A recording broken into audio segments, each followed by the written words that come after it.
வணக்கம். நம்மளோட யூடியூப் சேனலில் ஃபிசிக்ஸ் கான்செப்ட் எப்படி எளிமையாக புரிஞ்சுக்கிறது அப்படின்ட்டு வீடியோ போட்டுட்ருக்கோம். இதற்கு ஆதரவு கொடுக்குறவங்க எல்லாருக்கும் நன்றி. இந்த வீடியோ சம்மந்தப்பட்ட ஏதாவது டவுட்னாலோ அல்லது மேற்கொண்டு ஏதாவது வீடியோ வேணும் அப்படின்னாலோ என்னை தாராளமாக காண்டாக்ட் பண்ணலாம். கமெண்ட் பாக்ஸ்லேயோ அல்லது டிஸ்கிரிப்ஷனில் உள்ள இமெயில் ஐடியிலையோ எனக்கு சொல்லுங்கள். இன்றைக்கி நம்ம வீடியோவில் ஸ்க்ரூ காஜில் எப்படி ரீடிங் எடுக்கிறதுன்னு சிம்பிளஸ்ட் வீடியோ டைரெக்டாக பார்த்துடலாம். படத்தில் ஸ்க்ரூ காஜினுடைய இமேஜ் இருக்குது. இந்த இடம் ஸ்க்ரூன்னு சொல்லுவோம். இது அப்படியே எக்ஸ்டெண்ட் ஆகி இந்த இடத்துல முடியும். இதற்கு மேலே சர்க்குலர் ஸ்கேல் இருக்குது. இந்த இடத்துல ஒரு ஸ்டாட்டிக் ஸ்கேல் இருக்குது. இது மில்லிமீட்டர் அளவுகளில் குறிக்கப்பட்டிருக்கும். இது உள்ளே இருக்குது. இது பிட்ச் ஸ்கேல். இதில் இந்த இடம் ஆர்க்குன்னு சொல்லுவோம். இந்த இடம் பிட்ச் ஸ்கேல். ஏற்கனவே சொன்ன மாதிரி இங்கே அளவுகள் மில்லிமீட்டரில் குறிக்கப்பட்டிருக்கும். இதுக்கு மேலே உள்ளது ஹெட் ஸ்கேல் அல்லது சர்க்குலர் ஸ்கேல். இந்த ஸ்க்ரூவை ரொட்டேட் பண்ணுறப்ப சர்க்குலர் ஸ்கேல் மூவ் ஆகும் பிட்ச் ஸ்கேல் மேலே. இங்கே பாருங்கள், ஸ்க்ரூ எது வரைக்கும் வரும்? ஸ்டட்டு வரைக்கும் வரும். இந்த ஸ்டட்டுக்கும் இந்த ஸ்க்ரூவுக்கும் இடையில தான் நம்ம பொருள், எந்த பொருளுடைய திக்னஸ் அல்லது டயாமீட்டர் கண்டுபிடிக்கணுமோ அந்த பொருளை வச்சு டைட் பண்ணிக்கணும். இங்கே ரீடிங் பார்க்கணும். இந்த பிட்ச் ஸ்கேல்லையும் ஹெட் ஸ்கேலையும் கம்பைன் பண்ணி தான் ரீடிங் பார்க்கணும். அதுதான் அக்யூரேட் வேல்யூ. இதில் சில எரர்ஸ்லாம் இருக்கும். பாசிட்டிவ் எரர், நெகட்டிவ் எரர் இந்த இன்ஸ்ட்ருமெண்ட்டில் இருக்கும். அதை பார்க்கலாம். இன்ஸ்ட்ருமெண்டல் எரரை தெரிஞ்சு வச்சுக்கிறது மூலமாக நம்மளால் அக்யூரேட் வேல்யூ எக்ஸாக்டாக மெஷர் பண்ண முடியும். இப்போ எந்த ஒரு பொருளும் வைக்காத நிலையில் ஸ்க்ரூ காஜினுடைய ஸ்க்ரூவும் இந்த ஸ்டட்டும் இப்படி ஒன்று மோதிக்கிட்டு உள்ள எந்த பொருளும் இல்லாமல் இது மாதிரி இருக்கும். இது மாதிரி ஜீரோ லைன் தெரியணும். இந்த ஹரிசாண்டல் லைனுக்கு நேராக சர்க்குலர் ஸ்கேலோட ஜீரோ இருந்துச்சு அப்படின்னா இந்த ஸ்க்ரூ காஜில் எந்த எரரும் இல்லை அப்படின்னு எடுத்துக்கலாம். இது மாதிரி நான் ஃபுல்லாக சர்க்குலர் ஸ்கேலை டைட் பண்ணிட்டேன். இங்கே உள்ள எந்த ஒரு பொருளும் இல்லை அப்படிங்கிறப்ப இது மாதிரி ஜீரோ லைனுக்கு அப்புறம் இந்த மாதிரி கேப் இருந்து இந்த சர்க்குலர் ஸ்கேலில் இப்போ 20th லைன் இந்த ஹரிசாண்டல் லைன்னா இது, இந்த லைன் எந்த நம்பருக்கு நேராக இருக்கிறதோ அந்த ரீடிங்கை நோட் பண்ணிக்கணும்.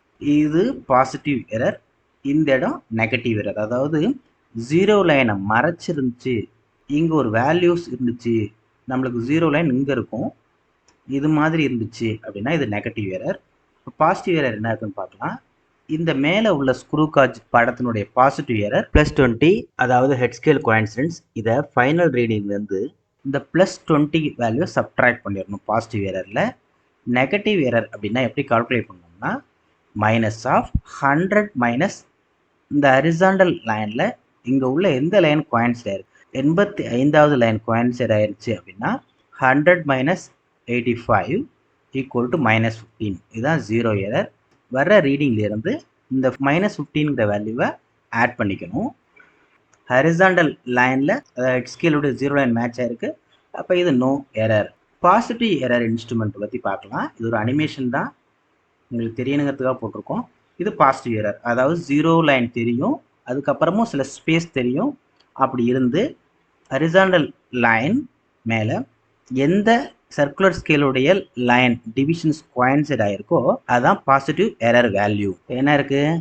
இது 20, 19, 18 ஆயிருக்கு. அப்போ +18ங்கிறது ஜீரோ எரர். பாசிட்டிவ் எரருங்கிறதுக்காக ப்ளஸ் பண்ணியிருக்கோம். இப்போ இந்த பாசிட்டிவ் எரர் இன்ஸ்ட்ருமெண்ட்டை வச்சு ஒரு ரீடிங் எடுக்க போகிறோம். எப்படி ரீடிங் எடுக்கிறதும் பார்த்துருப்பீங்க. ஆன்டி கிளாக் வைஸ் ரொட்டேட் பண்ணிட்டு திரும்ப கிளாக் வைஸ் ரொட்டேட் பண்ணோம்னா இந்த இடத்துல மெட்டீரியல் லாக் ஆயிரும். இப்போ இந்த ஸ்கேலில் உள்ள ரீடிங் பிட்ச் ஸ்கேல் ரீடிங், இந்த ஸ்கேலில் உள்ள ரீடிங் ஹெட் ஸ்கேல் ரீடிங். இது டிவிஷன்ஸில் இருக்கும், இது மில்லிமீட்டரில் இருக்குது. இப்போ இங்கே எத்தனை மில்லிமீட்டர் தெரியுது? நம்மளுக்கு 10 மில்லிமீட்டர் தெரியுது, 11வது மில்லிமீட்டர் தெரியல. அப்போ ரீடிங் எங்கே இருக்குது அப்படின்னா 10வது மில்லிமீட்டருக்கும் 11வது மில்லிமீட்டருக்கு இடையில இருக்குது. நம்மளுக்கு எந்த மில்லிமீட்டர் தெரியுதோ அதை எடுத்துக்கலாம். அப்போ பிட்ச் ஸ்கேல் ரீடிங் 10 மில்லிமீட்டர் எடுத்து எழுதியாச்சு. அதுக்கு முன்னாடி இங்கே ஜீரோ எரருங்கிறது இந்த இன்ஸ்ட்ருமெண்ட்டில் +18, லீஸ் கவுண்ட்டு 0.01 மில்லிமீட்டர். ஸ்க்ரூ காஜினுடைய லீஸ் கவுண்ட்டு 0.01 மில்லிமீட்டர் எப்படி வந்தது அப்படிங்கிறதுக்கான முழு வீடியோ நம்ம சேனலில் ஏற்கனவே இருக்குது. அதனுடைய லிங்க் ஐ பட்டன்லேயும் டிஸ்கிரிப்ஷன்லையும் கீழே தரேன், தேவைப்படுறவங்க அதை பார்த்துக்கலாம். இங்கே 2வது காலத்தில் ஹெட் ஸ்கேல் கோயின்சிடென்ஸ், அதாவது இந்த ஹரிசாண்டல் லைன் மேலே ஹெட் ஸ்கேலோட எந்த லைன் கோயின்சைட் ஆயிருக்கு? 30th லைன் கோயின்சைட் ஆயிருக்கு. 30 போட்டாச்சு. அடுத்தது head scale reading. Head scale reading அப்படிங்கிறது இது கோயின்சிடன்ஸ் தான், எந்த அளவுகளும் கிடையாது, பிரிவுகள் தான். ஹெட் ஸ்கேல் ரீடிங் அப்படிங்கிறப்ப தான் நம்மளுக்கு மில்லிமீட்டர் அளவுகள் வரும். அது லீஸ்ட் கவுண்ட் வேல்யூவோட இந்த ஹெட் ஸ்கேல் கோயின்சிடன்ஸை மல்டிப்ளை பண்ணணும். லீஸ்ட் கவுண்ட் 0.01 இன்ட்டு 30 மல்டிப்ளை பண்ணால் 0.30. இப்போ ஆப்சர்வ் ரீடிங் 10.30, 10.3 மில்லிமீட்டர். ஆக்சுவலாக கரெக்ட் ரீடிங்னு ஒன்று இருக்குது. இப்போ கரெக்ட் ரீடிங் அப்படின்னா என்னென்னா எரரை மினிமைஸ் பண்ணிடணும், இந்த எரர் வேல்யூவை காம்பன்சேட் பண்ணிடணும், அப்போ தான் அது கரெக்ட் ரீடிங் ஆக முடியும். அப்போ அப்சர்வ் ரீடிங் 10.30 ஃபார்முலா என்ன, CR equal to correct reading equal to observe reading minus bracketed 0 error into least count. மில்லிமீட்டரில் இருக்குது. இங்கே மேலே பாருங்கள், அப்சர்வ் ரீடிங்னா 10.30 minus of plus 18 least 0 error into least count 0.01. இது என்ன ஆகும், மல்டிப்ளை பண்ணால் 0.18 ஆகும். இங்கே என்ன ஆகும், ஏற்கனவே சொல்லியிருக்கேன், பாசிட்டிவ் எரர்னா சப்ட்ராக்ட் பண்ணணும், ஆட்டோமேட்டிக்காக இங்கே சப்ட்ராக்ட் ஆயிரும். 10.12 அப்படிங்கிறது தான் எக்ஸாக்ட் ரீடிங். அப்போ ஸ்பெசிமனுடைய டயாமீட்டரோ அல்லது திக்னஸோ என்ன இருக்குது, 10.12 மில்லிமீட்டர் இருக்குது. இப்போ நெகட்டிவ் எரர் இன்ஸ்ட்ருமெண்ட்டை வச்சு நம்ம ஒரு ரீடிங் எடுக்கலாம். இப்போ 0 லைன் மறைஞ்சிருக்கு, இந்த ஹரிசாண்டல் லைன் மேலே ஏதோ ஒரு லைன் கோயின்சைட் ஆகிருக்கு, இங்கே 88 கோயின்சைட் ஆகிருக்கு. அப்போ நெகட்டிவ் எரர் எவ்வளவு, minus of 100 minus 88 is equal to -12. இந்த மாதிரி ஒரு இன்ஸ்ட்ருமெண்ட்டை வச்சுக்கிட்டு நம்ம ரீடிங் எடுக்க போகிறப்ப ஆன்டி கிளாக் வைஸ் ரொட்டேட் பண்ணி எலாங்கேட் பண்ணிக்கலாம், இந்த கிளாக் வைஸ் ரொட்டேட் பண்ணி மெட்டீரியலில் கப்புள் பண்ணணும். இப்போ நம்மளுக்கு விசிபிளாக இருக்கிறது பிட்ச் ஸ்கேல் ரீடிங் எவ்வளவு, 6-7 மில்லிமீட்டர். ஹெட் ஸ்கேல் கோயின்சிடன்ஸ் எவ்வளவு, 40. இப்போ ஹெட் ஸ்கேல் ரீடிங் எவ்வளவு, 0.40.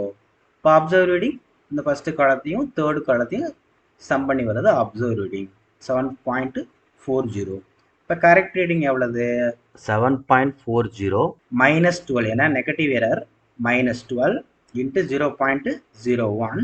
இந்த மல்டிப்ளை பண்ணால் -0.12, சம் பண்ணால் 7.52. இதுதான் அந்த exact reading of any material. திக்னஸாக இருக்கலாம் அல்லது டயாமீட்டராக இருக்கலாம், வாட் எவர் இட் இஸ்.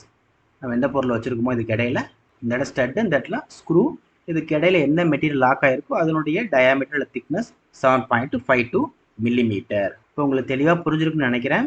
வேறு ஏதாவது இதில் சந்தேகம் இருந்துச்சுன்னா நீங்கள் கமெண்ட் செக்ஷன் சொல்லுங்கள், நான் அதுக்கு தெளிவான விளக்கம் கொடுக்குறேன். உங்களுக்கு புரிகிற மாதிரி வேறு வீடியோ எடுத்து போடுறோம். தேங்க்யூ.